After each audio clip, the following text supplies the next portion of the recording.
3 decades ago, I abandoned my best friend. I haven't seen him since. We were both 13 when we had a crazy idea to have a seance at an abandoned house hidden in a forest not far from our subdivision in Beaver Creek. At one time, it was an old farmhouse close to the field where the Wright brothers tested their airplane design. It had been condemned years earlier to make way for a highway running around Dayton, but the I-675 corridor was still years off. We'd intentionally chosen this night because a full moon would have arisen. From our research, we knew that on a full moon, we would have the best chance of contacting the departed from this world, and that our psychic abilities are enhanced as the light within us is amplified by the moon. I told my parents I was going to David's house, and David told his parents he was going to my house. This was acceptable to both of our parents, as we often had sleepovers at each other's houses. Just on this night, we lied. We knew we needed to create the right atmosphere and a means to attract a spirit and, of course, some method for the spirit to talk to us. We packed a knapsack with 2 flashlights, a candle, incense, matches, and a spirit board. The candle is for warmth and atmosphere, the incense attracts the spirit, and the Ouija board allows us to communicate with it. At first, when we set up in the living room of the old place, it seemed rather stupid. Because the moon hadn't risen, we walked around with our flashlights, exploring the abandoned house in the dark. We had never been in the house before, but it was obvious that it had been well trespassed before us. Many rooms had graffiti on the walls, and many old beer bottles were scattered and broken. Someone had even built a fire in the fireplace, as there was ash in the hearth and lots of cigarette butts. We explored the first floor, took the center stairs to the second floor, and went from room to room. There were holes in the walls big enough for us to walk through, and the toilet and sink in the bathroom had been ripped from the floor and smashed. Somehow, we found ourselves on the 3rd floor and entered a separate room from a single hallway. I went into the room on the right, leading me to another room with a single metal bed with a decrepit mattress. A dresser sat against the wall with a cracked mirror above it. I was searching in the drawers to see if anything might be in them when I heard a man's deep voice singing. More of a chant than a song. I started heading towards the door when David burst into the room saying, "Someone is here." He placed his hand over my mouth for me not to speak.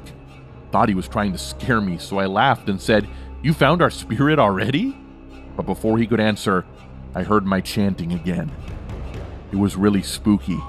No one, absolutely no one knew we were here, so it couldn't be someone we knew playing a prank on us. We retreated to the back room with the iron bed and hid behind it next to the dresser. We crouched on the floor in silence. I was dizzy with fright. My heart was pounding. I was so nervous I thought I was going to pass out. It felt like we sat there for an hour, although I'm sure it wasn't more than a few minutes. The house fell silent, and after a few more minutes, we crept from the room and made our way down to the 2nd floor, where we heard the chant again. We froze at the top of the 2nd floor stairs. We turned our flashlights off so as not to attract attention. We didn't breathe, listening for any sound in the silence. Then, it happened. I felt David snatched away from my side. I heard him scream and stumbled down the stairs, dropping my flashlight. I listened to his cries for help as I ran out the front door and down the path back to our neighborhood. When I reached my house, I turned around and waited for David. I stood there for the longest time waiting for David to appear out of the dark path, but he never came. He never made it out of that house. The police went to the house and found my flashlight at the bottom of the stairs and David's flashlight in a back bedroom on the 2nd floor. Still, there was no sign of David or anyone else. It's been more than 30 years, and I still feel guilty for abandoning my friend and for his disappearance. I often lie awake at night, hearing him calling me for help. I lay there wondering if he suffered, if he is still alive somewhere. What terrible things have happened to him? Did the house take his soul? I-675 runs through that spot today, but I won't drive that highway. The fear still grips me. When I was 7, we moved to a suburb outside of Indianapolis. It was a new subdivision and it was beautiful. Everything was new. Our house, my school, the library. It had a playground with a skateboard park and an obstacle course. I loved the street we were on, and I made many friends in my class at school and who I played with after school. Most of us are still friends today, and I loved my life growing up there, except for one event that still frightens me today. At the top of my street was an abandoned house.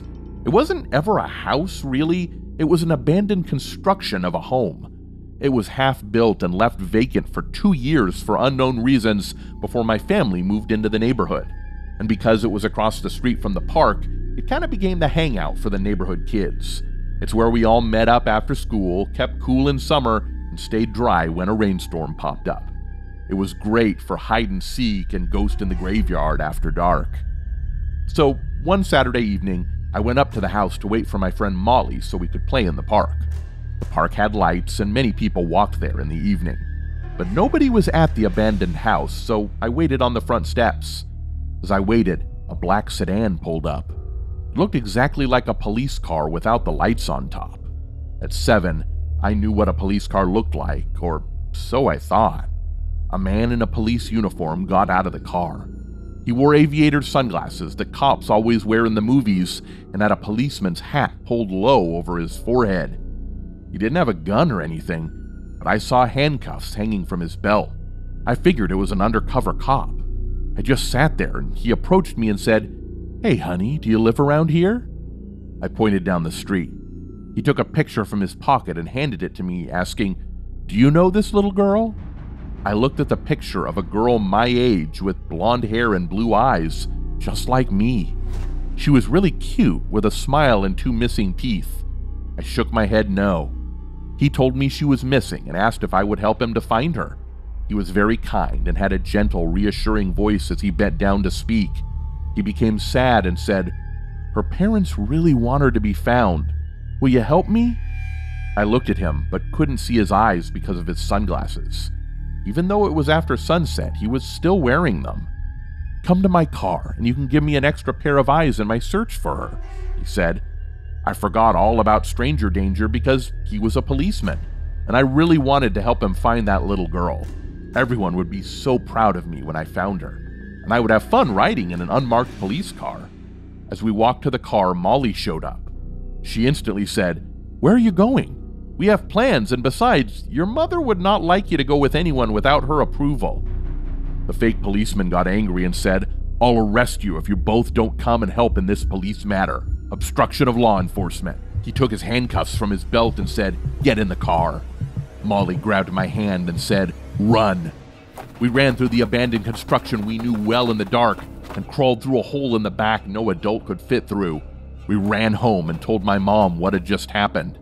She called the police, who sent a real police car with a properly uniformed officer. He asked me questions about the description of the man and the vehicle. I said the car was black and looked like a police car, and the man had sunglasses and I could not see his face. The real officer showed me pictures of missing girls, and I picked out the one the fake policeman showed me. She was a real 7-year-old who has yet to be found.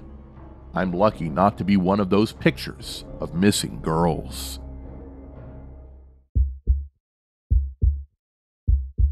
In 1981, my family went hiking and fishing in Colorado. It was me, my mom, my dad, and my little brother Mikey. I was 13 and Mikey was 9. We stayed in a cabin near Arapahoe National Forest, a 700,000-acre hiking and fishing paradise. We planned to hike each day and play board games at night in the cabin, the perfect family August getaway from the Texas heat. It wasn't a happy memory.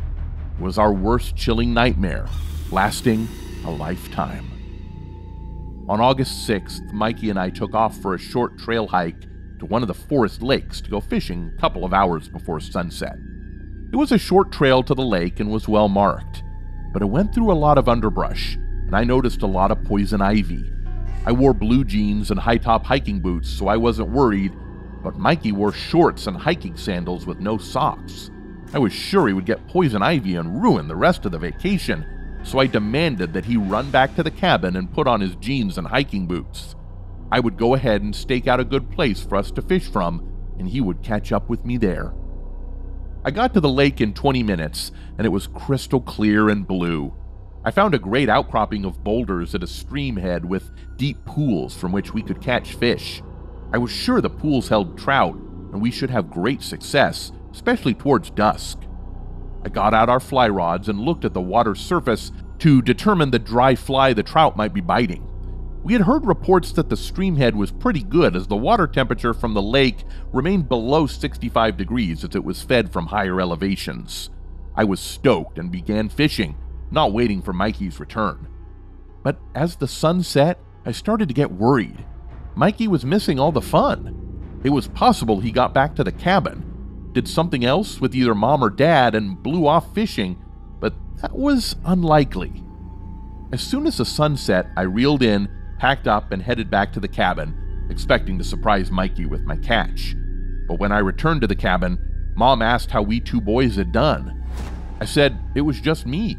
Mikey never came fishing. After we went into the woods, he returned to the cabin to put on long pants and boots. I figured he was doing something with you. Mom panicked and yelled for Dad, who was reading on the back porch. "Are you doing something with Mikey?" He said, "No, the boys both went fishing at the lake." She said, "Well, Donnie is back from fishing and said Mikey had returned to the cabin to put on jeans and never returned to the lake." Dad said he never saw Mikey return after the two of us had left together.